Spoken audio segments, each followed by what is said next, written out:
Sobat Investor, selamat datang di seri pembelajaran pasar modal. Pernahkah Anda ingin berinvestasi, tapi juga ingin memastikan bahwa investasi Anda sejalan dengan prinsip Islam? Hari ini kita akan membahasnya secara tuntas dalam materi pasar modal syariah. Secara sederhana, pasar modal syariah adalah bagian dari sistem pasar modal yang seluruh kegiatan dan instrumennya tidak bertentangan dengan prinsip-prinsip syariah Islam. Perbedaan kuncinya terletak pada prinsip-prinsip dasarnya, yaitu pasar modal konvensional beroperasi berdasarkan aturan umum, sementara pasar modal syariah harus mematuhi kaidah-kaidah yang telah ditetapkan oleh Dewan Syariah Nasional, Majelis Ulama Indonesia atau dikenal dengan DSN MUI. Jadi, apa yang menjadi landasan hukumnya? Di Indonesia, regulasi pasar modal syariah diatur oleh Otoritas Jasa Keuangan atau dikenal dengan OJK, dan fatwa-fatwa syariah diterbitkan oleh DSN MUI. Prinsip utama yang wajib dihindari ada tiga. Pertama, larangan riba, yaitu segala bentuk bunga atau tambahan yang tidak wajar dan batil. Kedua, larangan gharar, yaitu transaksi yang mengandung ketidakjelasan atau ketidakpastian yang berlebihan. Yang ketiga ada larangan maisir, yaitu judi atau spekulasi. Maisir yaitu segala bentuk perjudian atau spekulasi yang bersifat untung-untungan. Lalu, instrumen apa saja yang tersedia di pasar modal syariah? Ada 3 instrumen utama yang bisa Anda pilih. Pertama, saham syariah. Ini adalah saham perusahaan yang tidak melakukan kegiatan usaha bertentangan dengan syariah, dan rasio keuangannya juga memenuhi batasan yang ditetapkan oleh DSN MUI. Anda bisa mengeceknya di daftar efek syariah atau DES yang diterbitkan oleh OJK atau melalui indeks ISSI. Kedua, sukuk. Sukuk sering disebut sebagai obligasi syariah, namun secara konsep sangat berbeda.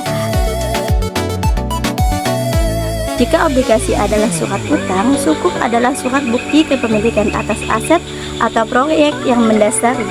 Jadi, keuntungan yang didapatkan bukan dari bunga atau riba, melainkan bagi hasil ataupun nisbah. Ketiga, reksadana syariah. Ini adalah wadah investasi kolektif yang dikelola oleh manajer investasi. Namun, dana tersebut hanya diinvestasikan pada instrumen syariah seperti saham syariah dan sukuk. Ini cocok bagi Anda yang ingin berinvestasi syariah tanpa perlu repot memilih instrumen sendiri. Nah, suatu saham bisa dikatakan syariah. Ada 2 tahap penyaringan atau screening yang dilakukan secara berkala. Tahap pertama yaitu screening dari kegiatan usaha. Perusahaan tidak boleh melakukan kegiatan yang dilarang syariah, seperti perjudian, produksi, distribusi minuman keras, layanan keuangan berbasis riba, atau usaha yang menghasilkan barang atau jasa haram.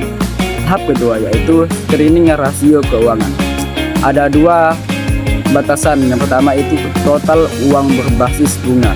Perusahaan dibandingkan dengan total aset tidak boleh lebih dari 45%.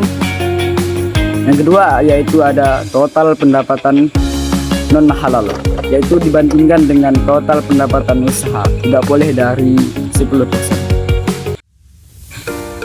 Apa keunggulan berinvestasi di pasar modal syariah? Pertama, aspek etika dan moral. Anda berinvestasi dengan keyakinan bahwa dana Anda digunakan untuk kegiatan yang halal dan bermanfaat. Kedua, kontrol ganda. Adanya pengawasan dari OJK sekaligus Dewan Pengawas Syariah atau DPS memastikan transaksi lebih transparan dan terhindar dari praktik-praktik spekulatif tinggi. Yang ketiga, lebih stabil. Karena fokus pada sektor real dan menghindari utang riba yang berlebihan, investasi syariah cenderung memiliki fundamental yang lebih kuat dan terlindungi. Pasar modal syariah menawarkan solusi bagi Anda yang ingin mencapai kebebasan finansial sekaligus menjaga keberkahan harta. Pilihlah instrumen syariah yang paling sesuai dengan profil risiko Anda dan mulailah perjalanan investasi yang halal. Dan jangan lupa like, share, dan subscribe untuk video-video pembelajaran lainnya. Sampai jumpa. Wassalamualaikum warahmatullahi wabarakatuh.